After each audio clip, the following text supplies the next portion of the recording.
Yo les gamers, c'est Neofrax pour une nouvelle vidéo. Aujourd'hui, premier gameplay sur Call of Duty Ghost. Un premier gameplay sniper, j'espère réellement qu'il va vous plaire. On va commencer un peu tranquillement cette année sur Ghost. J'espère vraiment, comme j'ai dit, que ce gameplay vous plaira tranquillement. Un petit gameplay au L11. Au L11 de Ghost. Je vais parler un peu de ce snipe lors de cette vidéo, mes impressions, etc. Juste avant, j'aimerais vous poser quelques questions sur les vidéos à venir. Donc tout d'abord, qu'est-ce que vous en pensez d'un let's play de la campagne de Ghost? Je l'ai pas encore commencé, apparemment elle est très bien, etc. Et je me suis dit ouais, pourquoi pas commencer ouais, on va dire ouais, mes vidéos avec un petit let's play, ça pourrait être sympa. Après dites-moi qu'est-ce que vous en pensez, etc. Seconde question, est-ce que ça vous intéresserait un tuto sniper? Donc bien sûr je le réaliserai pas tout de suite parce que j'ai pas encore énormément de niveau, je pense. J'ai pas tout découvert sur les snipes et tout, mais qu'est-ce que vous en penserez? Moi perso ce serait avec plaisir que je vous ferai un tuto snipe. Après c'est selon vos besoins, qu'est-ce que vous en pensez quoi. Donc une fois de plus, n'hésite pas à mettre des commentaires pour me dire qu'est-ce que tu en penses ou quoi. Et c'est à peu près tout ce que je voulais te demander. Ouais, c'est tout, voilà. Donc laisse-moi un petit commentaire pour me dire ce que tu en penses sur ces deux petites questions. C'est plutôt important, ça me permettra de me baser sur vos envies, sur tes envies. C'est parti. Donc comme je dis, c'est un gameplay sur un gameplay en domination sur une map que je ne connais pas. Je sais pas du tout comment elle s'appelle. Je vous mettrai là, je vous ferai une petite anecdote quoi avec le nom de la map. Et puis voilà. Ensuite, lors de ce gameplay, comme j'ai dit, on va parler un peu du sniper. Ce sniper là, le L115, je vais donner mes impressions plutôt sur les snipes, puisque j'ai plutôt testé ça. Juste avant, une petite dédicace à eux, on va l'appeler un pote avec qui j'étais, et à Rapace, voilà, dédicace à vous, et puis c'est parti. Je dis que c'est parti, mais j'ai un dernier petit point avant de vous proposer mon impression générale sur Ghost. Je vais attendre encore un peu de tester. Là, je vais donner mon impression sur les snipers et puis let's go. Alors, ces snipers sur Call of Duty Ghost sont plutôt bien, je pense. Il y a deux snipers à verrou et deux snipers, on va dire, sans verrou.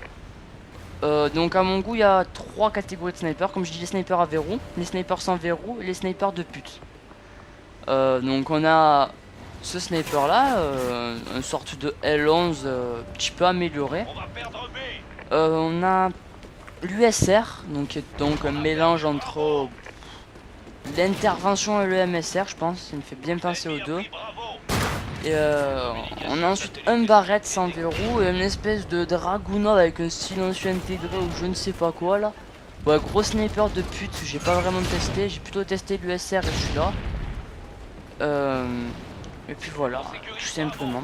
Donc comme j'ai dit, des snipers plutôt pas mal, surtout avec ce scope qui est amélioré, puisque comme vous avez pu l'apercevoir, voilà, quand on scope, on voit vraiment le viseur qui est bien zoomé, ça c'est nickel. Et ensuite on voit bien le décor de la map autour, qui est un peu flouté et c'est vraiment pas mal.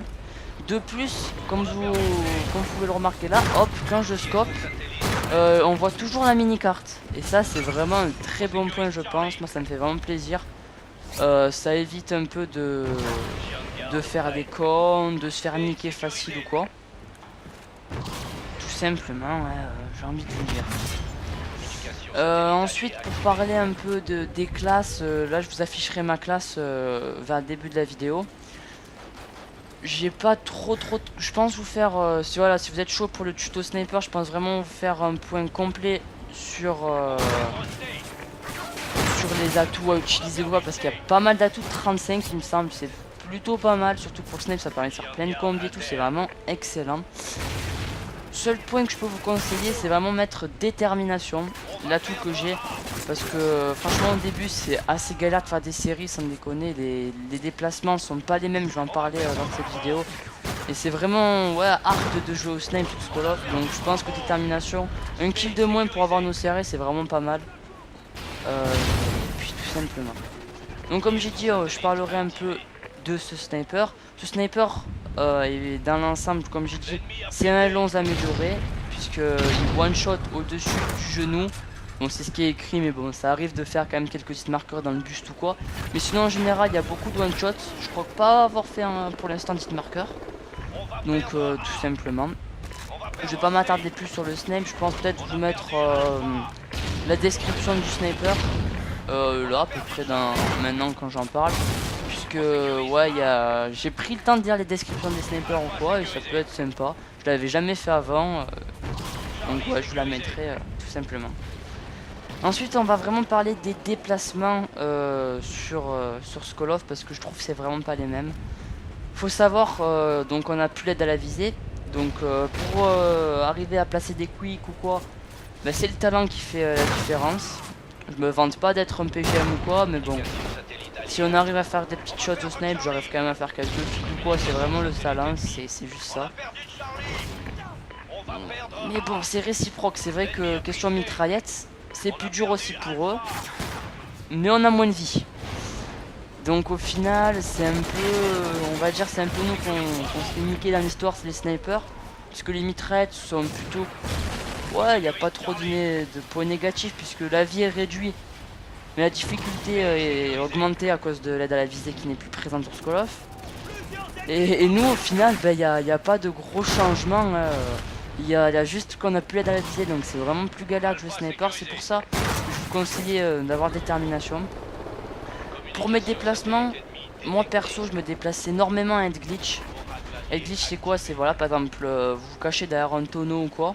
Donc je pense même mettre un glitch ici. Voilà, là je suis un glitch. Vous voyez, il y a vraiment que ma tête qui dépasse. C'est vraiment assez important au snipe parce que mitraille c'est plus chaud. Donc du coup, devoir juste ajuster la tête, c'est un petit peu mieux.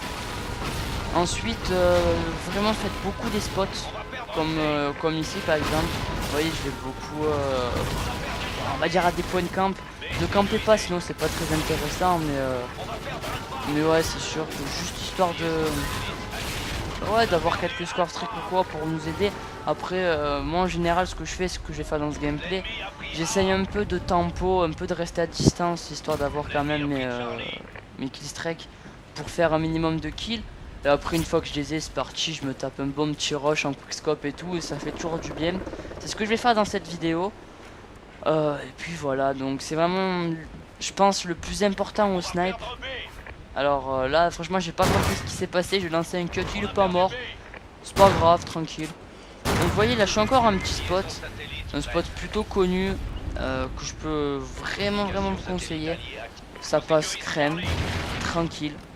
Vous voyez là j'ai ouais, un bon petit ensemble sur la map, je vois bien ce qui se passe. Bon après camper ici comme j'ai dit c'est pas très intéressant, mais juste en pot c'est pas mal. Après je sais pas vraiment quoi vous dire de plus pour mes déplacements, c'est vrai. Déplacez-vous de façon intelligente, vraiment regardez cette minimap, c'est très important. N'hésitez pas ouais, à prendre les points, ça fait toujours... bah non voilà, comme je dis avec détermination, mon chien c'est 4 kills. Le chien c'est plutôt ravageur. Comme voilà, j'ai fait 3 kills plus une capture de drapeau et Bob, j'ai le petit chien. J'ai Molos comme je l'appelle. C'est cool franchement de ces petits drapeaux. Après, juste ce petit point là pour les drapeaux. C'est un peu du foutage de gueule puisque avant sur MW3 tu prenais le drapeau, tout le monde avait droit au point et tout. Maintenant tout le monde a droit au point mais c'est seulement le premier qui prend le drapeau qui a droit à avoir une jauge supplémentaire pour ses killstreaks. C'est un peu dégueulasse, au début je comprenais pas, je prenais les drapeaux, j'avais jamais de points, je me disais quoi, tu fais niquer. Et finalement en fait c'est normal. Ouais tout simplement. Là, le gameplay va pas tarder à toucher à sa fin. Il me reste 3 minutes assis quand même. Donc là, j'ai mon hide d'Edico, une espèce d'Edico. J'ai pas encore testé tous les score streaks. Parce que au début, je voulais un peu essayer de vraiment tester les snipers. Donc là, j'ai eu mon score streak, donc je vais commencer mon rush. Je vais pas commenter vraiment le gameplay, c'est pas très intéressant. Vous arrivez à voir ce qui se passe tout seul. Ce que je vais dire, c'est... Je vais essayer d'aborder un dernier point, c'est vraiment les scores au snipe. faut pas s'attendre à faire des énormes scores comme j'ai dit, parce que les maps sont plus ouvertes, plus grandes. Donc l'hardscope est plus favorable, on va dire, même si c'est pas le seul moyen. Et du fait qu'il y a plus d'aide à la visée, eh ben, c'est encore plus dur d'hardscope. Donc sans rigoler, les scores, faut vraiment pas s'attendre à faire des trucs de fou. Moi au début quand j'ai pris le sniper, je me suis fait, parce que je dirais comment ça jouer sniper, je me suis fait violer. Mais pour de vrai, c'était... Vraiment je faisais des scores pitoyables. D'ailleurs j'ai un ratio, je crois que j'ai 0,80, bon là il commence à remonter. Parce que je commence à faire des choses au snipe, mais vraiment mon score était... Mon ratio, mes scores étaient vraiment pitoyables. Là au passage, je crois que c'est là, attendez, regardez. 1, et puis là, boum. Voilà, collapse. Ça fait plaisir, petite triple. Voilà, c'était tout ce que j'avais à dire. Donc comme je disais, ouais, je me suis fait vraiment laminer. Et c'est vrai que maintenant que je commence à faire des petits trucs, quoi, bah, je suis plutôt fier. Je suis assez satisfait tout simplement ce que j'arrive à faire dessus. Je pense peut-être vous proposer un petit montage ou quoi, quelques-uns, ça peut être sympa si j'arrive à revenir des clips. Après je suis pas kill feeder, moi je fais plutôt, je vise plutôt le score que la feed. Mais bon, faudra voir. Voilà. Dernière question que j'avais oublié de vous proposer avant vraiment la fin de ce gameplay. Pour les scores, vous en pensez quoi sur ce Ghost? Plutôt pour mes scores à moi, je t'explique. Auparavant sur les autres Call of ou quoi, quand je faisais pour que je puisse mettre un score, un gameplay sur YouTube, fallait que ce soit minimum du 40. Et c'est vrai que sur ce Ghost c'est plutôt chaud à faire du 40, donc je voulais vous demander, vous pensez que ce serait combien une limite de score qui serait plutôt pas mal? Du style, je pensais moi un score minimum 30 ou 40 pour vous proposer. Je sais pas si vous m'avez bien suivi. Donc dites-moi dans les commentaires qu'est-ce que vous en pensez. Et puis c'est tout, voilà, c'est la fin de cette vidéo, j'espère vraiment qu'elle vous a plu. Moi je vais vous inviter à laisser un petit like. Laissez un petit commentaire, c'est très important pour savoir ce que vous en pensez de mes vidéos, pour savoir la limite de score et tout. Qu'est-ce qui vous ferait plaisir. N'hésitez pas à vous abonner et moi je vous dis ciao les gars, c'était Neofrags.